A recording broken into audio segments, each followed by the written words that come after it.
Hello, and welcome to the German New Medicine Stories podcast. May listening bring liberation and lightness to your healing journey.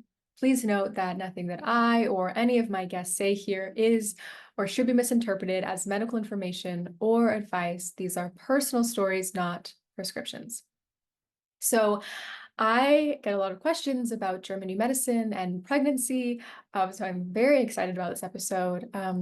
Because I interviewed a woman named Valerie who was about 6 weeks postpartum with her first baby. And yeah, we just get right into it, into kind of, many typical pregnancy symptoms and how she, understood and resolved and yeah, just navigated her pregnancy with the knowledge of the 5 biological laws. And yeah, so we talk about morning sickness, we talk about recurring yeast infections, and then some, sort of typical pregnancy pain stuff. We talk about pubic symphysis pain and low back pain. And yeah, there's just like so much richness in this conversation. And yeah, I just hope there's like lots to go on in here for women who are pregnant or going to be pregnant, or if reflecting back on your own pregnancies, just to consider, what an intense, obviously physical experience pregnancy is, but also an emotional, psychological one, and that and sort of the impact that can have on the kinds of symptoms that are expressed in that time, and also. I think my favorite part of this is just like how when you know deeply in your cells that every single symptom is intelligent and purposeful and follows a very specific, predictable pattern, just how much easier it is then to embrace and feel safe in giving birth, and to trust that that is also an intelligent, physiologically patterned process that you can trust your body to do. And so we talk a lot about that. And then Valerie, it's a longer episode because she ends by sharing her beautiful, like so precious, this birth story of just her and her husband at home with her first baby. And yeah, I know you're going to love this one so much, so I'm gonna stop here. I'll just say there's a couple odd edits at the beginning because there was some baby noise and giving her baby over to her husband while we talked. So yeah, let me know what you think, and please share with all of your pregnant women friends. And I was like, GNM, like what is GNM? So I like Googled that and I thought, okay, this is like mind body medicine on crack. Like it's Totally.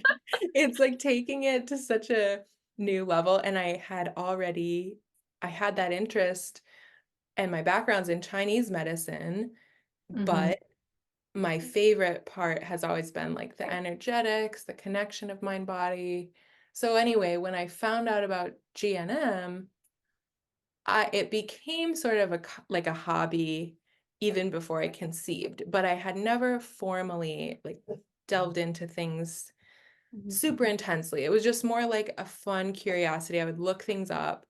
Um, but I think like a lot of people, I would look things up and I wouldn't 100% be able to interpret like what I found on the GNM website, and then what's going on with my body. So anyway, I knew I could feel in my body that there was like a lot of truth to it, but as far as applying it, I didn't always know how to apply it. So when I was pregnant, and I found your offering, I was like, okay, this is exactly what I've been looking for. Like, I specifically wanted someone that I could talk to that could reflect back to me the principles and sort of like help me unpack things, because I knew that I had some like blind spots. Like when you just look at your own situation, you miss things that someone else could pick up on. Or that you start picking up on them when you're voicing them or journaling them, like things start coming through. So that is sort of my history with German new medicine. And I hadn't actually been sick or experiencing symptoms very much in my life at all Right. till I was pregnant. So there wasn't even Uh-huh. that many times to practice on myself. Like I Mm. could like practice on other people in my life and be like, oh, this is a separation conflict. But then I had no symptoms. I like kind of was bragging about how I never get sick. Like that's just not in my reality. And I, even at the beginning of the pregnancy, people had asked me like, oh, has the morning sickness started? And I was Mm. like, no, I'm not gonna get morning sickness. Like, Uh, I'm like, that just doesn't happen to me. Like, I'm just like, I'm so healthy. I did say to my family members, like, yeah, I am not the kind of person who gets morning sickness, that's all so which is funny. totally kind of like it's funny because it's all Uh-huh. about identity, right? Like we kind of ended up unpacking there's this big identity piece. Um, and so uh of course then Which also, I mean, it does make sense, like why you would reach such a conclusion, right? Because you've been in the alternative health world for like for a long time. You're like a practitioner, like you're doing all the things that in that world, yeah, you shouldn't get morning. You actually should have just a perfect symptom-free life because yes, like meeting all the boxes, and then not. But then when you know German new medicine is like, yes, and there's like the psychological experience, which tends to be heightened during pregnancy because things are just higher stake. There's just a big shift yes. going Everything was heightened. And on. it was interesting because I do remember you had asked me, like, you know, you may have had this conflict before, but it wouldn't have necessarily yielded the same symptoms because biologically, I'm totally different when I'm pregnant. Hormonally, I'm different, and I'm in just such a different stage. So that was the case for me. That was part of my confusion around applying the German new medicine to myself without like kind of your reflection. And it was just that like, well, these aren't necessarily totally new conflicts. So why is my body Mhm. responding now? Yes. And of course, like it does take on a new meaning when you are about to be a mother. Everything takes on a new meaning. Your whole center of gravity changes. So of course, your body would also change and respond differently. Mhm. Um, so that is to kind of start like chronologically.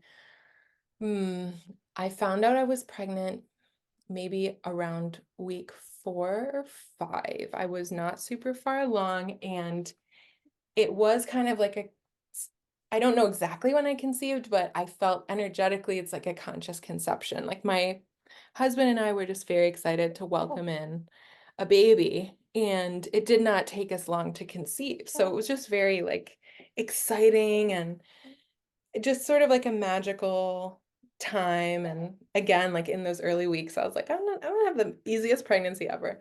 And then I simultaneously, a lot was shifting in my life. Like in retrospect, I did have some ideas around what I would have accomplished before becoming a mother. So there was never a conflict around like me freaking out about motherhood per se, but it was more like certain subtle things. I hadn't realized I put so much weight toward like um how much I would have financially figured out or with my own career, like where my career would be before having a baby. And so those things, I would have never thought that that would be part of why I was throwing up. But I did start throwing up. Around week 8. And it was right when my husband went on a business trip to Texas. So I was thinking like maybe I'm just stressed because I miss him um and it was so bad. Like it started out my expectation would be that like I would puke once in the morning and just be nauseous in the day. Mhm. And it was so severe I was puking all day and all night, Yeah. almost all the time. And I, I just couldn't keep anything down. And this happened from week 8 probably to around week 15. Mhm. Um, so it was almost like having the flu, like severe flu for many weeks. So, of course, at a certain point, I had tried all of the physical things like the B6 and the ginger, and then, making sure I have nutrients and liver capsules and magnesium and all the things that you would be recommended. Of course, like my philosophy, I didn't want to take any pharmaceuticals, but as far as like nutrition and herbs go, I did try everything and acupuncture and moxibustion. I was giving myself moxibustion to the point where I like at a certain point I forgot to have my tweezers nearby, and I have scars of all the moxibustion, like burning little circles onto my belly. So anyway, I was desperate. All that to say, I was very desperate for a solution, and just to kind of keep Mhm. myself hydrated and feeling a little bit better, I would have a lot of vitamin IVs. So I probably got like 10 vitamin IVs in that period at my house. So that sort of like kept things somewhat manageable, but I was still really suffering physically. And and then that's when I found Symptom Church, and I was like, okay, this is the missing piece. I have tried every other holistic thing that I can think of, and I had a feeling that it was something I needed to process anyway, emotionally, and I just had no idea like how do I even start to figure out what that is? Like thought I was pretty happy, and I knew I wasn't like bummed about the pregnancy or anything. And so that's when we had our first call, and I think the first conflict that came up because you were something as simple as asking me like what happened that week when you first threw up. I'm like, "Oh, I don't know." Like, and then I remembered that was a week where I was doing like a lot of financial deep diving. I was like getting like all my ducks in a row. And the way that I was going about that, I was assigning a lot of meaning to it. I was like assigning a lot of weight to like, okay, I have to figure out my finances because that's just something I have to do in order, like before I become a mother. Mhm. Um, And it was so also kind of like, and don't get it wrong, kind of. Yeah, it was sort of like the way my relationship to it, which I hadn't actually consciously realized until you asked me, but it was like I put so much weight onto like if I get this wrong, like my whole world will crumble basically. Like I put a lot of pressure on myself with figuring that out, and then like not only figuring it out, but like figuring it out the right way the first time, like just no room for error. So that was the first like kind of identity piece of like I'm not the kind of woman Mhm. that fill in the blank. And for Well, for and that. also like one of the aspects of an identity conflict is also this like decision conflict, like am I Hmm. making, and you were, obviously don't get into the personal details, but you were making like some big kind of financial organizational decisions, and Yes. that felt like there was a lot of pressure on them, I think. Yeah. And it was like, yeah, do I go this direction or do I go this direction? And like, I better not make the wrong choice. And Mhm. so that was a big thing for me. And that is what happened right around that time that it began. And then when my husband went on his trip, I know there was a part of me, of course, like I'm like super close to him. I want to be around him all the time. So I did miss him. But then I was thinking, what was I doing while he was gone? I was scrolling on my phone a lot. Mm. And every time I would scroll, I would get nauseous.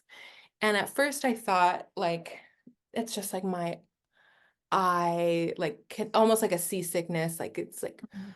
the motion is throwing me off or whatever. But then you asked me like, well, what do you think about like when you're scrolling Instagram? And that was related to my career, my idea around a career as well. It was sort of like every time I would scroll, I would think to myself, I really should be using this platform to promote my business right now. And like, but I'm too sick to do that. And like it was just sort of like became kind of a track for me around the same kind of decision conflict of like, kind of just where do I stand with career and I better figure this out before I become a mother. Like that's just sort of what I kept telling myself. And you said something very wise about like, even if you were to figure out the perfect format for your career while you're pregnant, your whole center of gravity is going to shift when you become a mother anyway.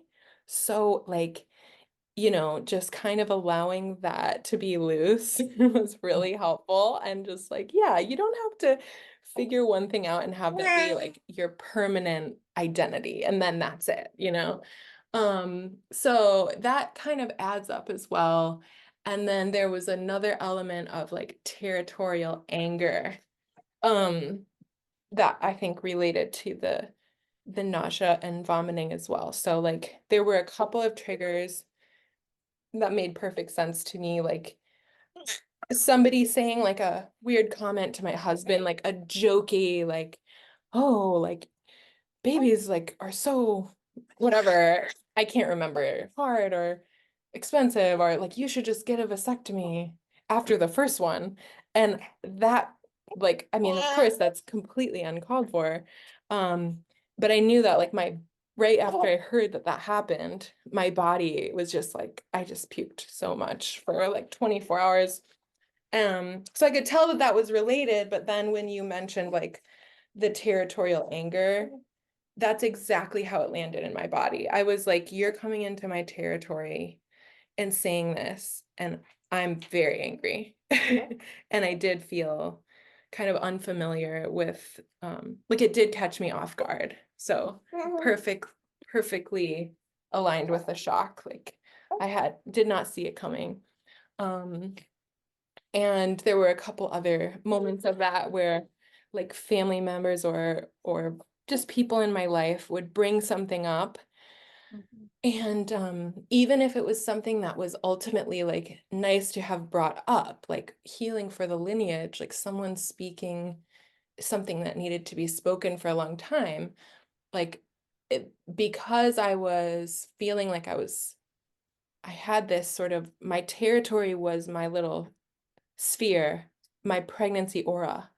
And I Mhm. felt like if somebody were sharing something that like would be emotionally kind of like intense, you would ask me like, oh, how did that actually feel? And I would be like, I'm actually angry. I feel like they shouldn't have like crossed me, They even, invaded your peace. yeah, they invaded my peace, my mental territory.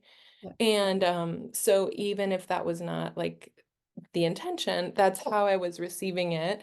And so that added up perfectly. And then there's one other thing that we kind of pieced together, which was the identity around how I was eating. So like I had always kind of prided myself on like having this Weston A Price, like super nutrient dense diet.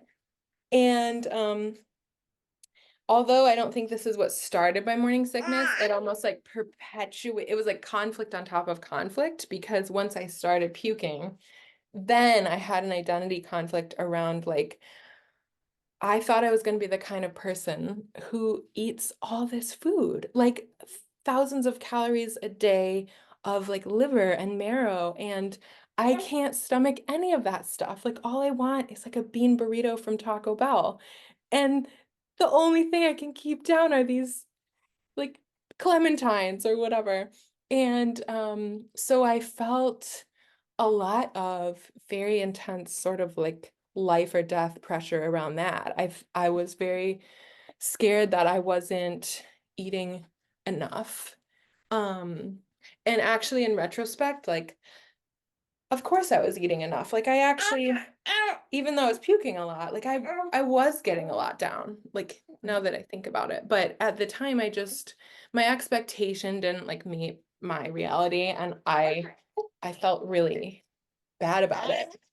The food piece became another um I don't know if you would call it a track or just like another identity conflict in itself, but every time that I would look at a piece of food that I thought wasn't nutrient dense enough, like in my mind, I was like, okay, yeah, I just have to eat a ton of animal products. And those I just couldn't keep down for those weeks. So, yeah, so then every time I would go into like another conflict about how um I'm not like lining up my life with how I thought I was as a person. Like Mm. I just thought, yeah, I actually had kind of a sense of pride around like I know what pregnant women are supposed to eat. And like I'm not one of those women who's just gonna eat junk food or like lemonade or just fill in the blank. And it turns out like I totally was, I was eating foods that I just didn't think I would. Mm. And I was throwing up foods that I thought would help me. And anyway, it was all very disorganized, my relationship with it. And so when we brought up that piece, I and you had mentioned like sometimes when we bring up these pieces, you will have memories or things will come to you in dreams, or there might be like more things that come to the surface. And that happened right after, I think it was our first call. I had a dream that I was in another kind of lifetime existence, whatever. I had a dream that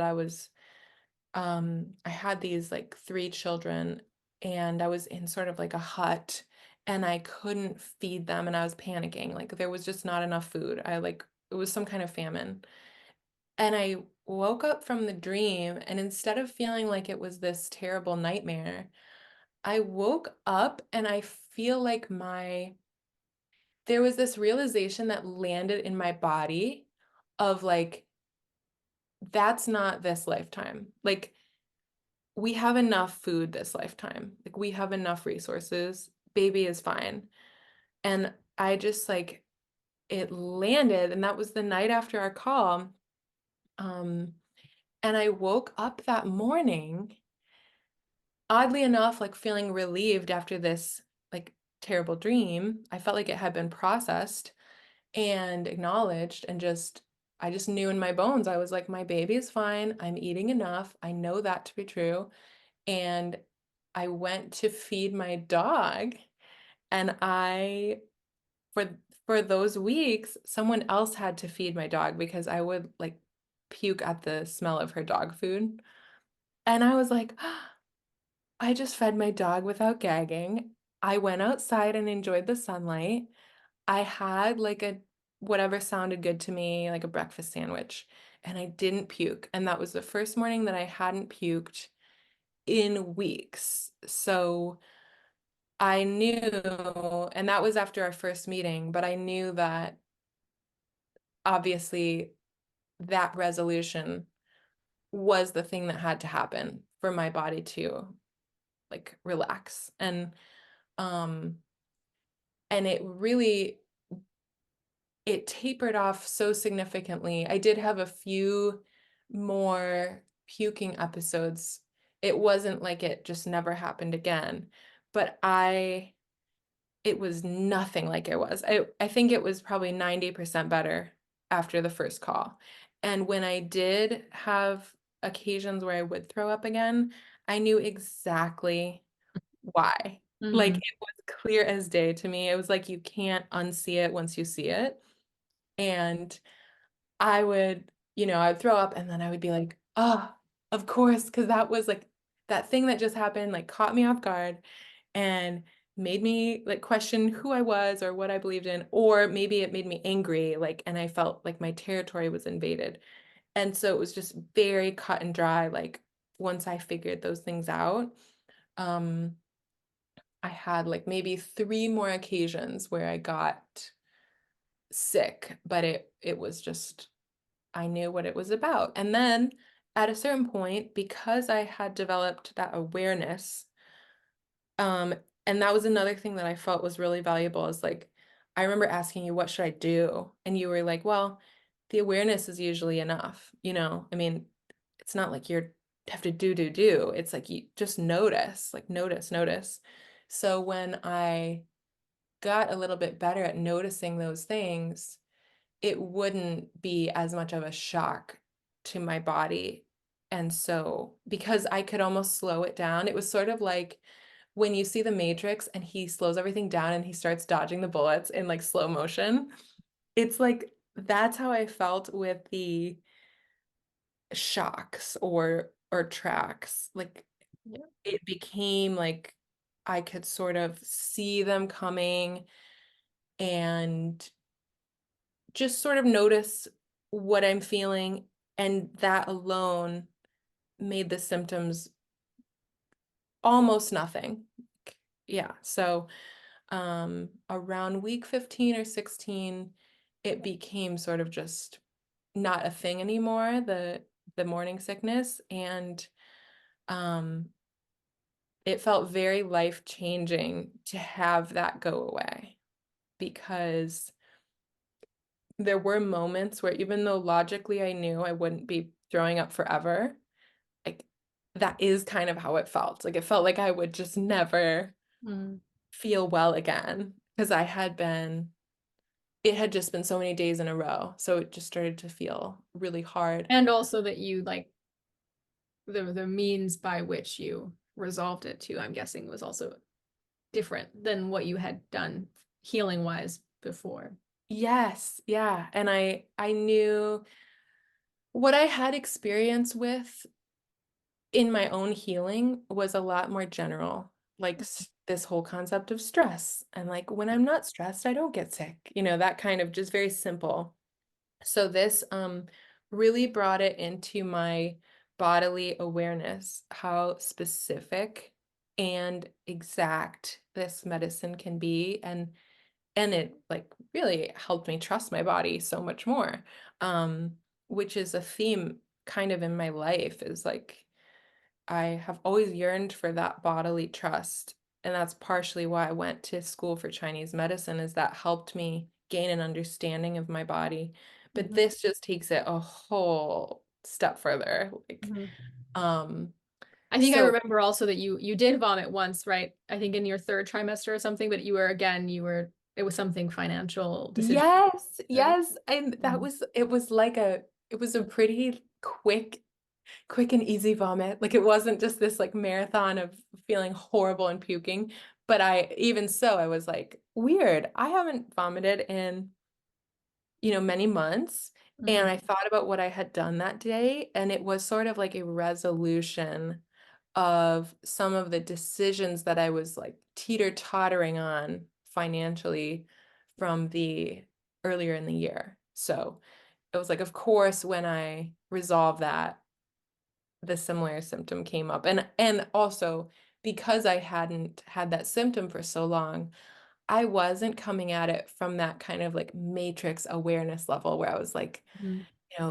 it did actually catch me off guard again because it wasn't fresh in my consciousness or anything.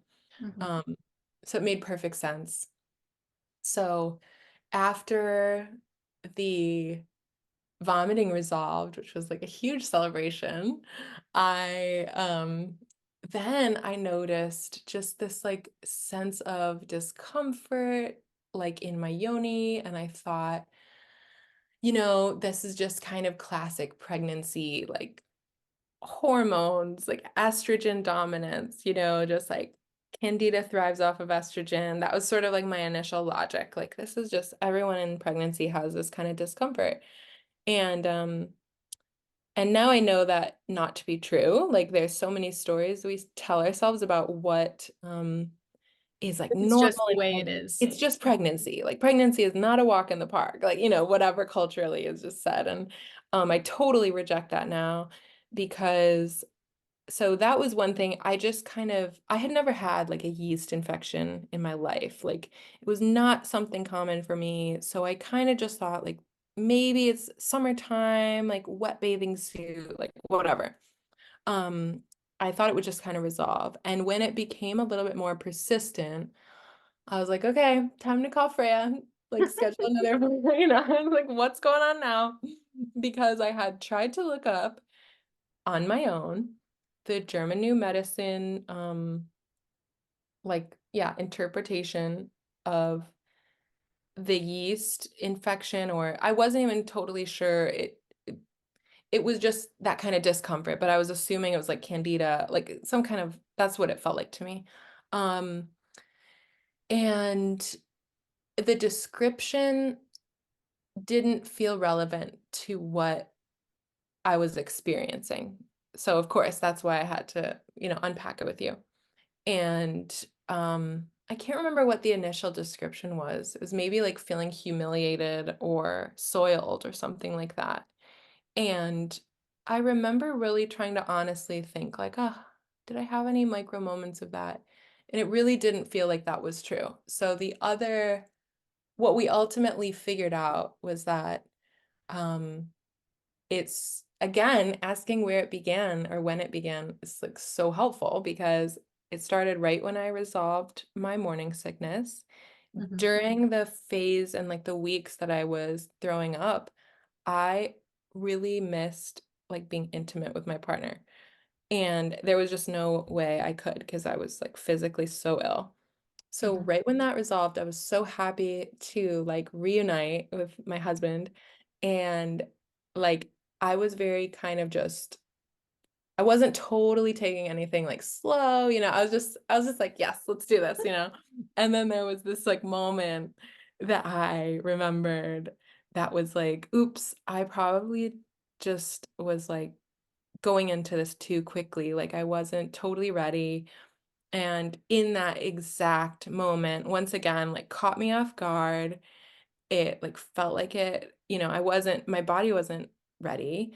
Um, and I felt kind of alone in that moment because I felt like it would be embarrassing to say, like, whatever, I'm just like, this feels uncomfortable. Like I wanted it so bad. So there was that contradiction of like, oh, I've just been like waiting for this moment and Mhm. I rushed into it. And so, Also, I um, think because so the one of the conflicts for this is like um having sex, but the conflict of like being, I think if you read it on Learning GNM, it's like insufficient lubrication would be yes, the way it's described, specifically. which I think Yeah. is common also. I mean, I haven't been pregnant, but I work with a lot of pregnant women because there's also just like a lot of new fluids, like things going on, and like I think it sounds like I remember from our conversation had like anticipated that it was like you were ready to go, and then the reality was not that, and like it is that kind of those subtle moments of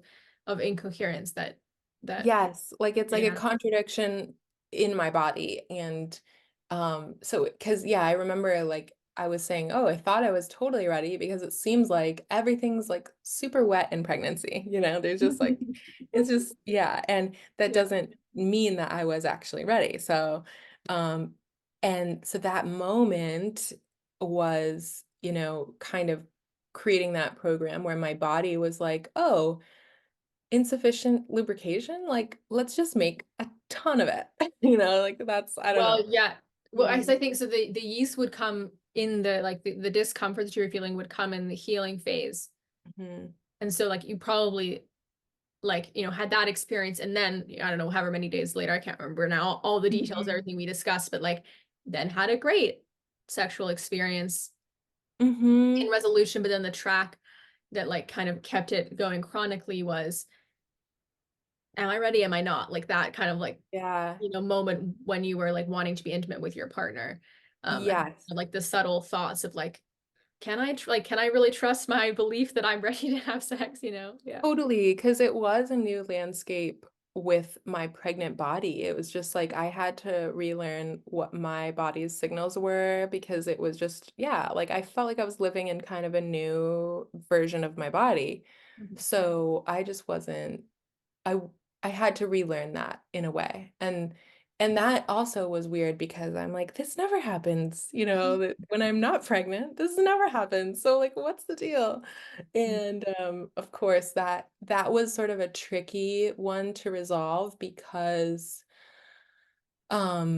there were like a few tracks around it. Like I remember reading something about how like the pH of semen is like creates a con like a it throws off your vaginal pH. So that was sort of like I would have another moment of like, is it gonna trigger something? Like, am I going to have this sort of like discomfort again if, you know, if I'm like exposed to, it's so it was just this conflict, those like subtle moments that I had to bring awareness to. And And I like think, the nuance of, I think what I'm hearing you say, like what you realized is it had nothing to do with your partner's semen, but your question, like yes, my there's a whole perception. psychological experience that was going on, and you know, had read something that had given you the idea about, so there was just more things to kind of be in your head and be concerned about in those moments. Exactly, exactly. So it was those like micro moments of sort of like doubt or like and I guess shock or whatever. It's like it's a conflict that I don't see coming necessarily, that I feel viscerally in the moment. And then it resolves, and then I get the symptoms of like candida, yeast, whatever we describe it as in Western terms, but like it was that resolution phase. So that was, yeah, that became a tricky one for me to resolve, but what ended up being the most helpful, I think, ultimately was you were saying something about yeah, feeling alone in it, or you asked Mhm. me like, did you share this? And I was like, actually, no, I haven't actually talked about this. Yeah. And so I did just share it with my partner then. I was like, yeah, I've just been feeling uncomfortable, like physically, I just like have this thing in my head of like, if I'm not ready and it's like happening so fast, and it's like this conflict because I want it, and then, all this. And after I had voiced that, and of course he was just like so great at receiving that, um, it just like stopped. So that was kind of as simple as that. I had to Yeah, you express it. you broke the emotional isolation, which is one of the three Mm. criteria for a conflict. And so it is you know, very often the fastest way out is to Yeah. consciously, when you know the thing that is being kind of withheld, then you can Hmm. reveal it. And yeah. Yeah, yeah. So that was really helpful. And I think that was we had sort of talked about, you and I had talked about it, and I would think like, oh, it's resolved, and then it kind of like would come back, and then I'd be like, oh, it's resolved again. And so the thing that actually like brought it all the way to resolution was that. And the other thing I learned about that journey um, was that like the purpose of German New Medicine isn't to make it so that you never have symptoms again. It's it's a like it's an awareness tool, and it's part of that understanding. It's a whole reframe of how you experience your body, but it's not so that it's not like it's failing if you Mhm. experience the symptoms again. It's Yeah. it's like you're just going through there's another layer to unpack, and that brings you into a deeper intimacy with your body, Yeah. is the Well, way and I've not only experienced it. if someone has enough awareness to see it, not only is the symptom occurring again, it means nothing that the five biological laws are not true.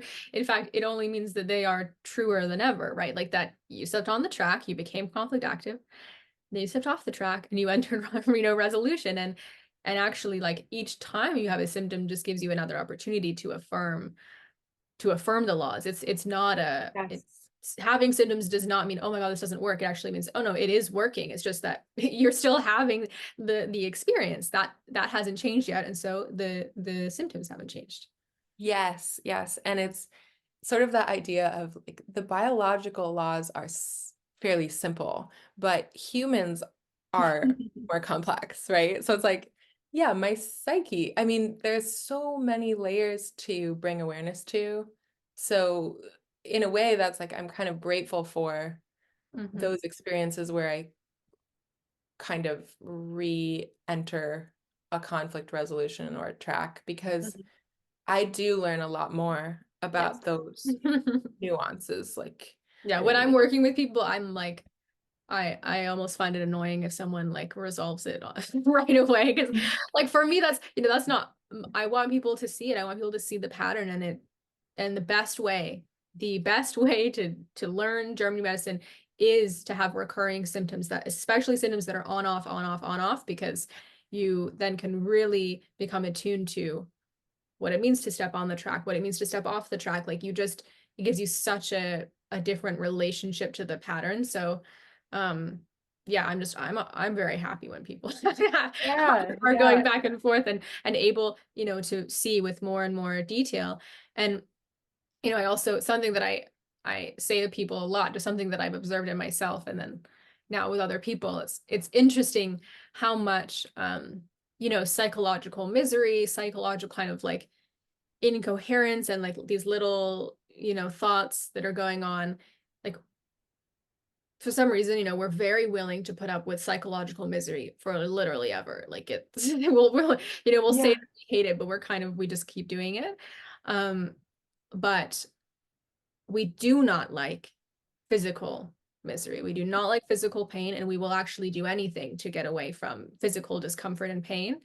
And when you learn German medicine, and to the point where you can really connect a specific, thought or kind of emotion experience with the tissue adaptation, then you realize that the psychological misery is directly causing the physical misery, which then actually gives you reason to stop do like, this like you kind yes. of realize like, oh, I can't actually really get away with not talking to my partner about this. Like I need to just speak it to him. And maybe, you would have just kind of gone the whole pregnancy and not said anything. And um I like that. It gives you like the thing of like, oh fuck, okay, I guess I'm gonna do the thing that I Yes, that it's like I know pulling I a dog on the leash. The dog's like dragging his feet. It's uh, like, come on, yeah. And yeah, so it did. Yeah, that's exactly right. I felt like those more persistent symptoms Mhm. gave me an opportunity to like be even closer to that mind body connection, and also um the physical discomfort. I have a whole new view on it now because number one, I don't think it's required to be uncomfortable in pregnancy. However, I think what I learned through some of the discomforts really helped me in the birth. And I think that probably is true for a lot of women. Um, Not to say that that's necessary to have a good birth, like at Yeah. all. But for me, it was a lot of just sort of looking at where I'm resisting discomfort and where I can bring a lot of sort of, again, awareness to it, like rather than trying to shove it under the rug.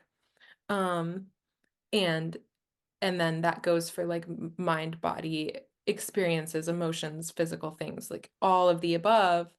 But the more that I was able to practice doing that, like it really, I think, um, yeah, helped me in my birth.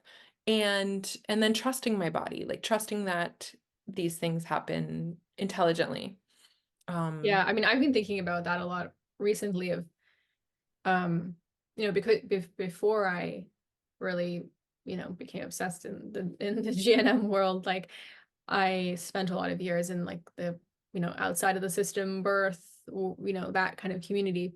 And which I think now because, GNM is just way more popular, like GNM's really, I'm guessing for a lot of people kind of integrating with that world too, but I think it's interesting to like because in that world it's like birth is amazing, like your body is so smart, your body knows what it's doing, like trust your body, this is a natural physiologic process, it's beautiful, it's perfect.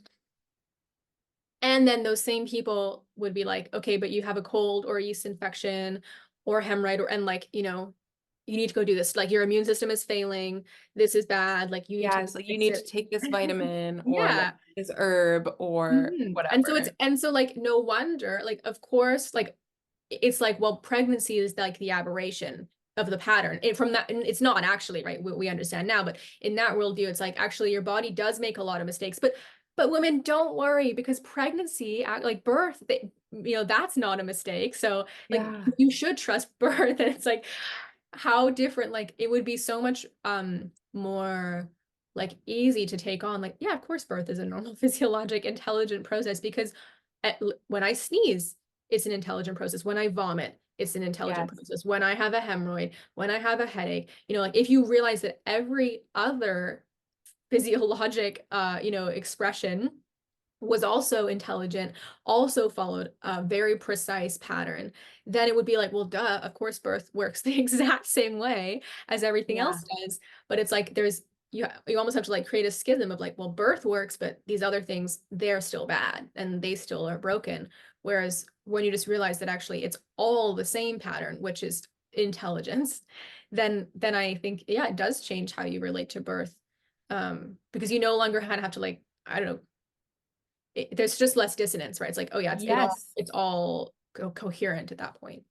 It's so much more cohesive, and it served me, and we'll get into the birth story eventually, but that whole basically this practice that I was in of developing that awareness and trusting what my body's doing in my pregnancy, like I don't think I could have had a better prenatal Mm. type of care for me. That was the biggest um thing. I mean, it informed every other thing that I was experiencing and doing, and it actually brought me so much more lightness around health in general.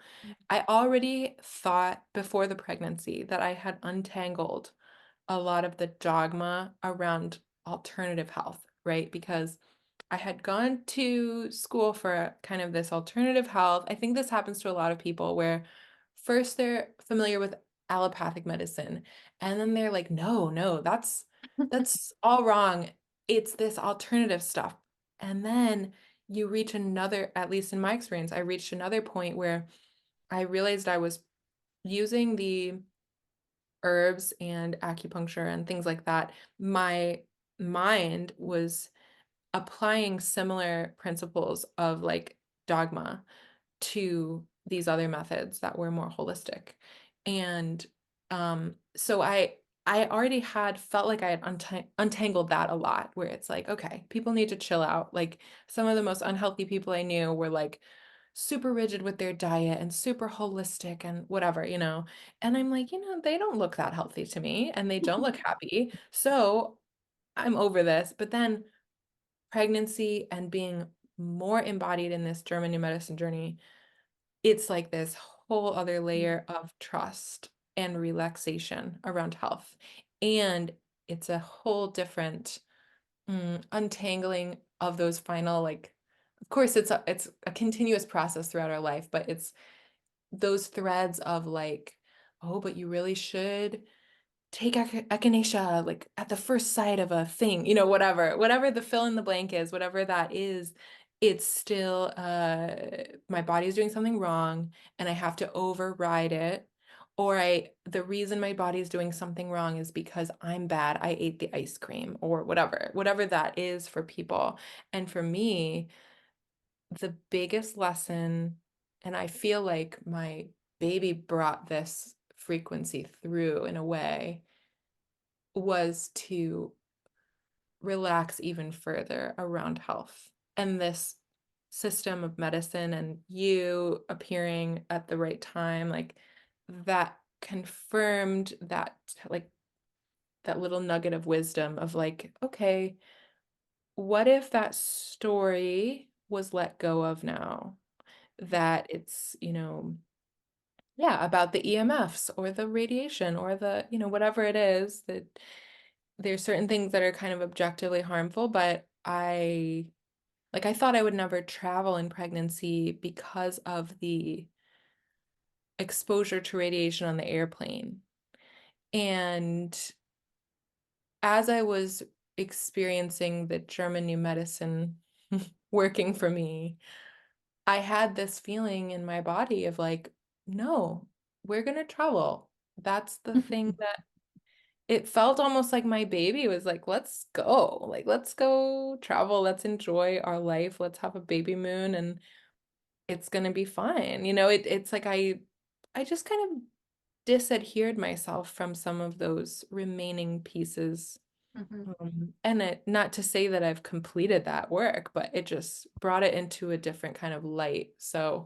mhm. Um, so that was really freeing is the main word, is I felt very free when I was discovering this new way of thinking about my health. Um, Should so we which, maybe just oh, touch briefly on the two, like the low back pain and the pubic symphysis, and then get to the yes. juicy bit? Yeah. Yeah. So the pubic symphysis pain, it was that feeling of like, just a lot of, it felt like my pelvis, my pelvic bones were like coming undone from each other. And so Mhm, I'd have a lot of pain like going up and down the stairs or like getting out of bed. And then the tailbone pain, I felt like that was related, but that is a slightly different conflict. But mhm. um The pubic symphysis one was fun because, like, I mean, you were actually the first pregnant woman that I worked with, and I and you know, like I have a general map of the body from so we'd be looking at a self-evaluation pain in resolution. This is like any muscle, any bone, any um you know, cartilage, connective tissue is a self-evaluation. And when you're experiencing the pain is in the resolution. And so like, okay, like, I don't know. She's asking me about like the pubic symphysis. Like, I don't know what the, because you know, the localization is specific to the type of self-evaluation. So then I was like, you know, in the session, like, you know, it's my mind's like going a million places, like, okay, what could it be? So I was just thinking, and also because it helped because I kind of you'd had several sessions, so I knew your story. And I was like, oh, I bet you it's a resolution of devaluation around, you know, we're not having sex enough. Like I want to be having more sex than we are. Because like if you think about, you know, like missionary position, like what, you know, that's like the pubic symphysis is and and we explored that and it worked for you, right? yeah, it's so funny because that is like, I really thought that it was just my growing belly. Mhm. And you had mentioned, well, okay, if that was the case, then why wouldn't every single pregnant woman have pubic symphysis pain? And there are women who don't. So it's And not also just, there's some women who have like who have it in one like because I after this I was telling this to a good friend of mine. She was like, "You know what? I had pubic symphysis in my first pregnancy and I was having these feelings about not having sex with my husband." Um but then we, you know, and then that changed and they were having sex later on in the pregnancy. And then she's like, "And you know, I didn't have it in my second pregnancy because our sex life I mean I didn't have any of those self-evaluations in our yes, second pregnancy." So, I mean, I yeah. have to work with you know, I don't know, another 50 women on pubic symphysis pain to affirm this for sure. But It's um, really, yeah, hmm, like it's really interesting how it all connects because in a way that was related to the candida or yeast or like that kind of discomfort. So it all kind of nests within each other. It's like, yeah, which is um, like, I mean, so frequent, right? That one symptom, and this can go in, you know, so many different ways that I've seen, but you know, where one symptom, either the experience of the symptom or like the pain of it or the discomfort of it or the visual of the symptom or the story that a person has about what that symptom's going to mean in the future, you know, creates a new conflict shock. In this case, you know, you had the morning sickness, so you know you weren't having a lot of sex, and then you had the candida, so that was kind of interrupting things too. And so then you're having this like self-evaluation, and then as you heal all of that, you yes, resolve the self-evaluation and then the pubic symphysis. Like it's just there's like such a rhythm. Like I almost like it is like music or something when you actually start to really when you really know the pattern, you can like just see how it all goes together like so artfully. yeah. And it becomes like, in my experience, it was a lot less frustrating then because it wasn't like this totally random, like I'm just unlucky and I have these Yeah, symptoms. one symptom to the next symptom. I Yeah, feel like, one oh, thing and another thing comes and yeah. yeah, and actually for the most part, like I, other than the vomiting, the other symptoms, like I was still enjoying my pregnancy. It was just these like things that were uncomfortable, which were still worth addressing. But like just Yeah. to be clear, like I actually had a really nice time overall. But yeah, like the pubic symphysis pain and the tailbone pain really felt, yeah, it made perfect sense because I had been feeling that's a kind of self-devaluation around like, oh, well, like I really want this kind of like intimate rhythm, but I can't because, and it's because of me, it's because I um have this like discomfort, this candida, I'm tired, I'm pregnant, I'm uncomfortable in my body. It's not like how I wanted it to be, so that was like, of Yeah. course, perfectly aligned with that self-devaluation. And then, And I think if I remember for the tailbone, um, it's very frequently like a financial self-devaluation. And you did have a big resolution around your finances right when the tailbone pain started. yes, yes, I actually forgot about that until you just mentioned it, but Mhm. that's so true. And it was right before I went on this like amazing trip. We went to Norway and Greece, and I had the thought of, oh, my tailbone pain is going to be really bad because of the airplane seats and the, this and that. And I had absolutely no pain. So that sort of debunked my remaining belief around like, it's my posture, it's the sitting, it's the I'm doing too much physically, whatever. It was like, I was on these airplanes and we were taking boats to different Greek islands and sitting in funny seats and all this stuff that would normally aggravate. And I had gone through the resolution right before the trip so that during the whole trip I had no aches and pains. It was amazing. Mhm. Um, and yeah, so I actually felt as the pregnancy continued on, I had less and less symptoms Mhm. physically. And I had heard all of these stories of women feeling like they're about to explode and feeling so uncomfortable and feeling like a whale and just like, oh, it's so hard in the end of pregnancy. Like, it's so uncomfortable. You just want to give birth already. And it's interesting because I think because of this work, well, I know because of this work, it was reverse for me. I felt very comfortable in my body in my most pregnant weeks. And that was so beautiful to be able to approach the birth portal with such a sense of comfort and trust. And I also had a feeling and a knowing that, like, even if I had symptoms crop up, I knew that I'd be able to relax around them. So it was like, but I didn't.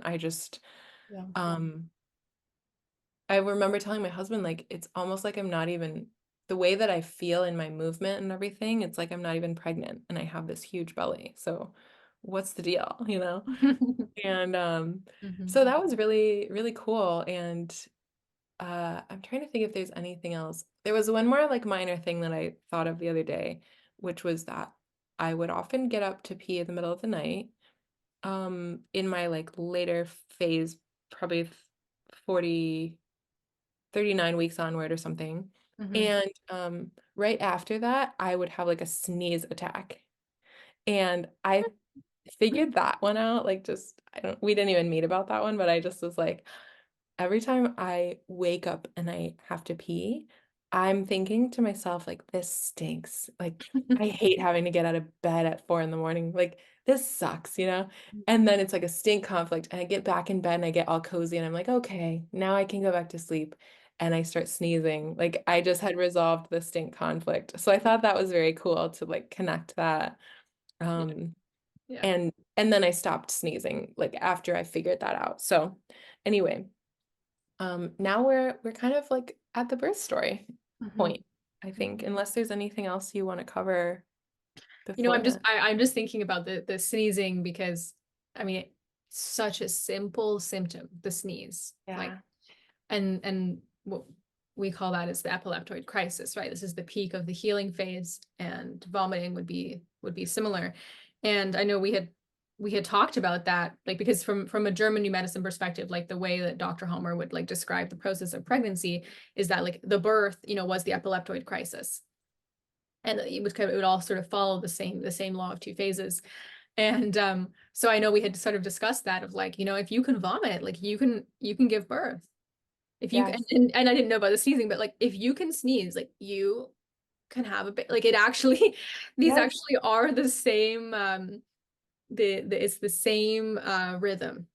Mm-hmm. And so yeah, I don't know, maybe just to share that for another woman who's listening, Yes. that, if you when you really understand that these peak healing moments, um, they follow this like this like this very specific pattern Mm-hmm. in the same way that pregnancy and birth does.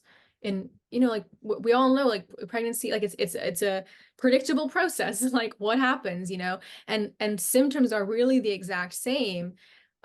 Once you know the law of two phases, it's just like it's so predictable how it happens, um and so yeah, but Yeah. I'm just wherever you want to go with the birth story, I'm so excited to hear. Amazing. Yeah, it's very satisfyingly predictable. And we had one call shortly before I went into labor, a few weeks before. And I do remember you saying if you can vomit, you can give birth. And that was one of my worries with was that I would vomit so much during labor and it would sort of sabotage my birth.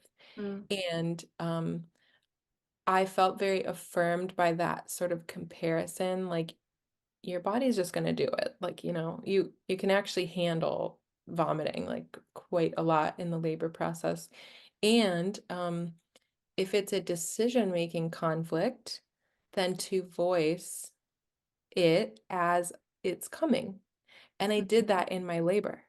mhm, I said things I thought of that conversation, and I would say things out loud, and I think that really helped. So I'll start at the beginning of my labor process and birth process. Um, so on the 29th of November, um, I was probably 42 weeks. Like, of course, the dates are a little here or there, give or take, but I was around 42 weeks, and I went to get adjusted at the chiropractor. And again, I was just feeling like super good in my body, just like really balanced.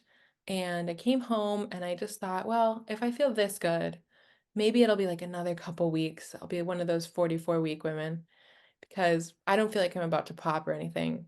And um, I one of the things I'm really passionate about is feng shui. So I had this thing that I had been wanting to do. I wanted to go around, write affirmations for each section of the home, which are like symbolic sections of life.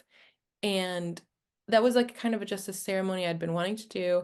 So my husband and I did that night, which was really fun. And we said out loud the affirmations as we put them in the different home sections. mhm, And we finished with like, I wrote out my dream birth on paper and I put it on our birth altar.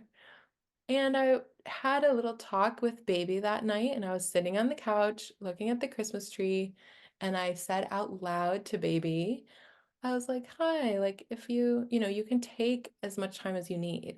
There is no rush. Um, but if you are ready, like we're also ready, and we're really excited to meet you." And I said it out loud. And I think that was the first time I said it really like fully out loud. I would say it in my head a lot to the baby. Um, and so we went to sleep that night, and I woke up at 4 in the morning, and I had this strong sort of like similar to like a menstrual cramp when I had kind of tough periods. And I was like, this is exciting. But I wasn't sure if it would just be like a one-off kind of thing. So it happened a few more times in like kind of regularly. And that's when I started to get really excited. So I told my husband, and I wanted to have fun. I just wanted to enjoy that early labor. And I had heard stories of women in their first births, especially having very long processes, like 3 days or a whole day of early labor or whatever. So I kind of was like, let's just have fun. I want bacon and eggs, and I want to watch Supervention, like the ski snowboard movie. And I just was like, let's just be cozy, it might just be like 12 hours of this. Um, and so I was downstairs, like very giddy. My husband was excited, making bacon and eggs. I ate them. He's like, should we fill up the birth pool? And I'm like, I don't know. Of course, decision conflict. I was like, I don't know, it might be too early. Like, Mm. I don't know if it's, I might just be doing this for hours, or maybe it'll be fast, and I don't know. And right after I said that, I puked up the bacon and eggs. And so he's like, I'm just gonna fill it. And I'm like, okay. Um, so while he was filling it, I was kind of starting to be like, oh, good thing he's filling it, because these contractions, sensations, whatever, are starting to feel more intense. But even the intensity, like I was really welcoming it. Like I was excited about it. So I was on all fours on our bed. The salt lamp was on. It was dark. That was exactly what I had envisioned the whole pregnancy. That's exactly the way that my birth was like in my mind. And I was just wiggling around like cat cow, mooing, like making noises. And I wanted I wanted my husband to be there the whole time. Like I know I've heard of stories of like, oh, don't touch me, but I wanted him to be like cuddling me almost the entire process. Like it just felt really nice. And that's also what I had written in my birth vision. So um, the tub was full a couple hours later, and at this point it was maybe 8:30 in the morning. So I had been feeling these sensations for about like 4 hours or so.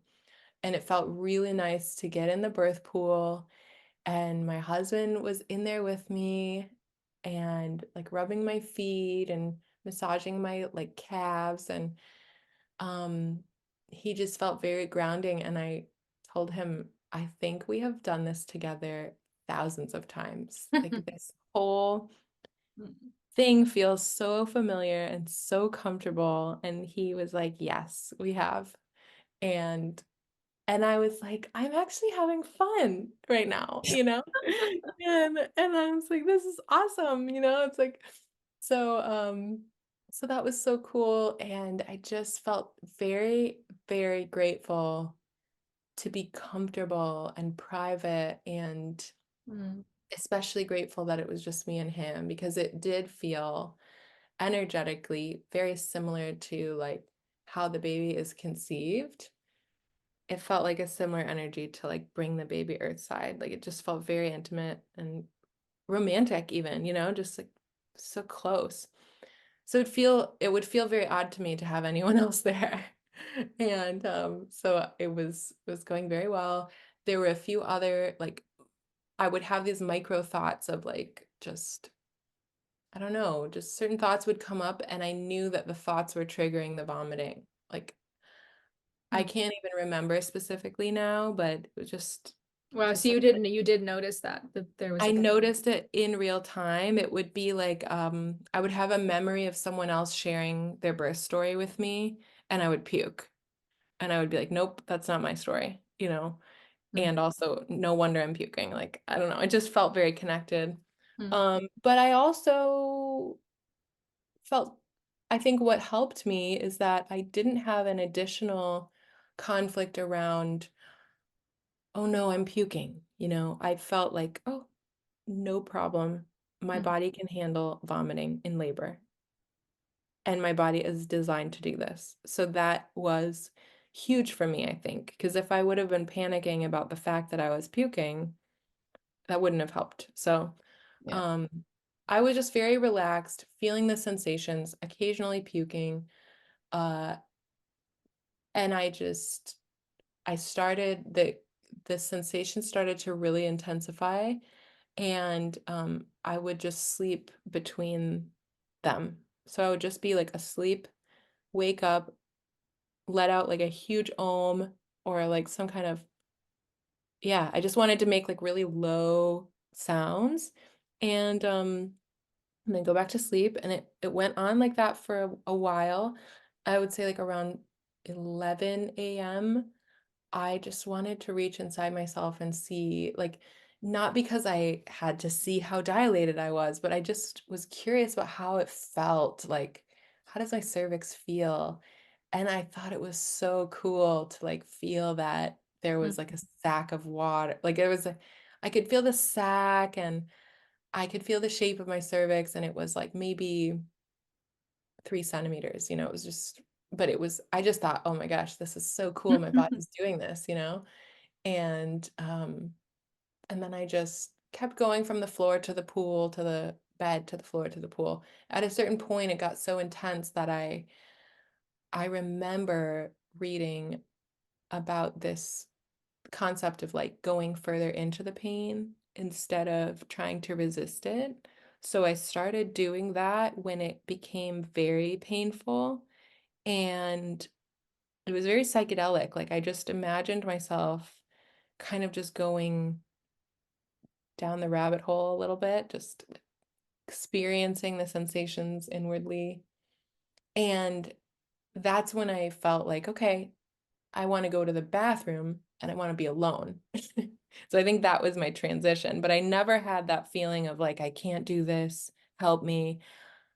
I actually felt like this is really cool, but I'm just gonna like go deeper into it. Um, so that was kind of fun to like have that experience. And I sat on the toilet and wanted to be alone. And this was maybe around noon, maybe a little later. Um, and my water broke. So, but I didn't really look. I mean, I'm sure it went into the toilet, but I felt it, but I just wanted to have my eyes closed and I just wanted to feel everything. And after my water broke, my body started pushing. The fetal ejection reflex kicked in very strongly, and all of the pain went away. So it was really cool because I had these contractions that were so strong that I was trying to go into the pain. And that's exactly what brought me to this point of no pain. So it was just like I was actually smiling and it was really strong. I was vocalizing as well, but like involuntarily, like almost like a choking sound. Like it was just like very primal animal um feelings, and my belly was just from the top down, like squeezing it downward. And I just kept being like, thank you, spirit, thank you, like God, thank you. I just was so like, this experience is so transcendent. I was in the thick of the birth process and I was in no pain and I was smiling, and every time that the sensation of like fetal ejection reflex would come, the light would shine through the bathroom window, like really bright, perfectly timed with my like pushing or whatever. My body was pushing on its own. I had never pushed this entire process. I never consciously pushed. My body was just pushing. And it was so beautiful to have the light come through at like each crescendo and then like fade off as the surge faded off. And it did that a few times. And then I reached inside and I felt my baby's head, like a little wrinkly head. And I had this inner knowing, like, oh, my baby is so healthy. Like it was like downloaded to me the moment I touched the head. And at this point, I still thought I was having a boy, but I was like, he's so healthy. And I still was maybe like 5 centimeters dial. Like the, the, the, the feeling was that it was like maybe a little bit larger than the top of like a kombucha bottle. Like it was not like a huge dilation. It was, but I could feel the head. So I was like, oh, this is amazing. And I'm glad I actually felt inside myself, because in the moment I had such a visceral trust that it didn't bring any sort of like, oh, I'm only this dilated feeling. But what it brought was like, this is amazing that my body can just do this. And I kind of had a little bit of like a haha, like I knew cervical dilation didn't actually matter that much. You know, like I don't know, I just sort of was like, I Mm. fucking knew it. And like, yeah, so because I had this voice in my head and Mhm. I felt like my baby was communicating with me that said the next two surges, my head will be out. So I was like, cool, like I'm gonna dilate super fast then. And sure enough, two surges later, Mm. and once again, like the light coming through, I felt the presence of all, when I closed my eyes, I could see like Mother Mary, my female ancestors, the women that have supported me on earth. Like I could just feel the presence of all of these women in spirit and on earth, and I could see them when I shut my eyes. And I just felt so like embraced. And so these next two surges were a very spiritual experience for me, but I like smiled through them. There was no ring of fire sensation at all. My baby just popped out. Like the head just, sure enough, just like the voice in my head told me, just popped out. Like no effort whatsoever. And that's when I called for my husband. And I was like, "Can you come in here?" He's like, "Okay." You know, and then he opens the bathroom door and my dog is standing in the doorway. And my dog was like had like the jaw drop kind of expression, like, "Oh my God, what is happening?" And there's like the head is hanging out of me and I'm standing up like I felt like a giraffe, like just super simple primal, like baby is almost out. And so I just told my husband, like, get on your knees and like catch the baby. And I was like, the next sensation, the baby will be out. And it was probably less than a minute. Like he got on his hands and knees, and like seconds later, she just came flying out like in just a big splash. Like it was just like how you see animals in the wild and they just fall out, like boom. Like first their head comes out and there's a little pause and then they just fall out. And that's exactly what happened. Once again, there was like absolutely no pain, just sort of just this like euphoria. And she immediately cried this big, like healthy cry. And then after that, we just all looked at each other.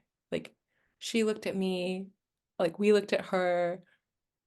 She was on my chest, you know, and I could tell she was just very peaceful. And my husband was laughing, kind of like laugh crying, like, we have a daughter, it's a girl. And I'm like, oh my God, I wanted it to be a surprise, and it is like a true surprise, you know. And I was so like elated about it. And we went in the pool for a second just to like be with each other. Um, and then we went to the bed and I got all covered up and she latched like almost immediately um, after coming out. She just like immediately latched and it was so beautiful. And and then my husband had a bowl for the placenta and he put it next to the bed. And I just like hopped out of bed and pulled the placenta out. It was like the easiest thing ever. I was like, yep, okay. And I just grabbed the cord and pulled it out. Like there was just absolutely nothing complicated about the entire process. It was just as simple as like if you can throw up, you can have a baby. It was so amazing. And we kept the placenta in a bowl next to baby, and suddenly it felt like it had been 15 minutes, and it was like 2.5 hours later.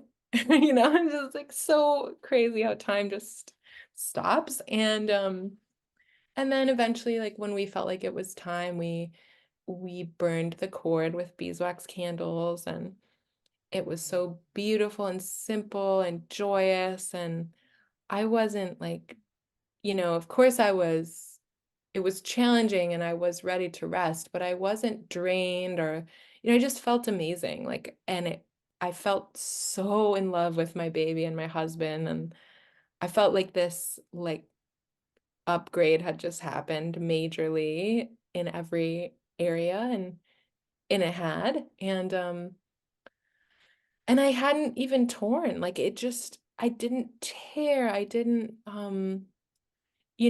I dilated rapidly. Like I basically am living proof that there are so many things that don't have to be true about birth, basically. Like it can be so easy if you are not in your own way, so to speak. And um and yeah, it was, and then the postpartum was really beautiful. And um one of the other things that I thought, like, I had heard that the first poop after birth was like this nightmare. I don't know. I kept hearing these stories, it's like, oh, it's so hard and you need your peri bottle and all this stuff. And that also was not true. Everything was very simple, very, very simple. And easy and beautiful, and like my body knew exactly what to do, and it did not take long to heal at all. Like it it just basically went. Of course, you never go exactly back to, like, I don't say this to mean that we should strive to go back to our maiden form, because that is a really like a sickness in our culture. But I mean, like, I had no pathology at all. Like it just, things felt so much more similar to what they were before that I was shocked. Just like my uterus contracted with the breastfeeding. My yoni was very much like the same. I expected it to be like very different, and it's just a miracle to me how um our biology is able to like morph and shift and then return actually better than before. It's like that is a possibility.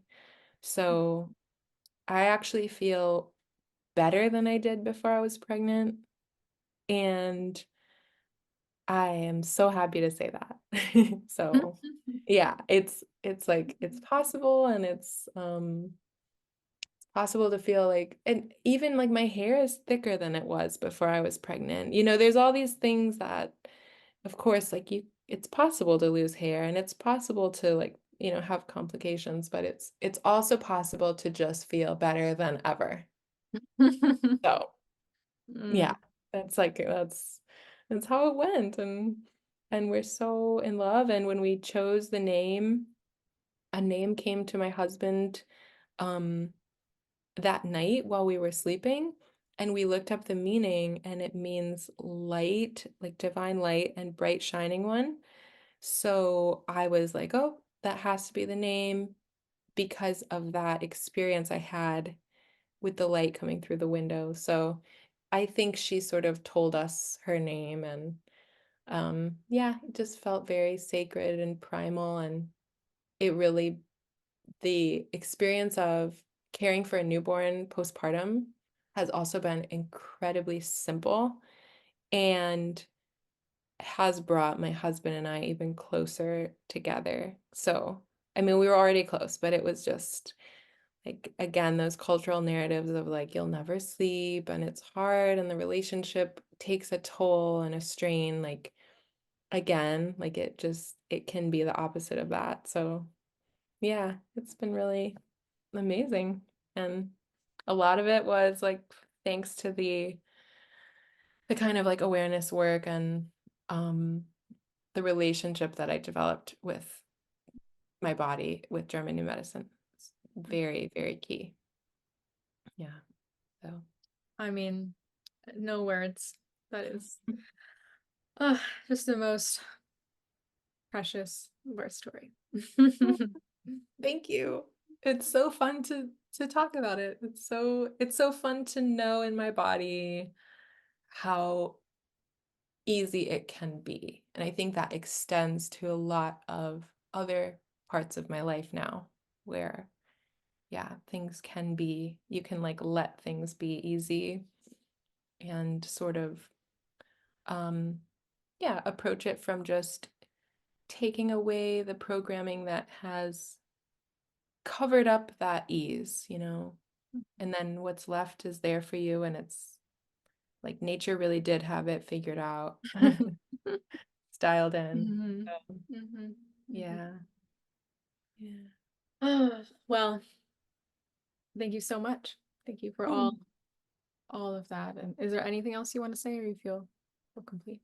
Think I feel pretty complete. Thank you. Thank you so much. I really feel like it was divinely timed that I was able to have all of those sessions in my pregnancy, and um yeah, it made all the difference. So, and I'm so happy to be able to share such an amazing outcome now with my birth and postpartum and all those things. So, yeah, I appreciate it, and um I hope that other women can access that kind of possibility within themselves as well, because I really do believe that it's a potential that exists within everyone. Well, Yeah. and there's a way where like every single symptom is showing us that potential, like Yeah. because yeah, it's the same pattern. It's the same Yeah. intelligence and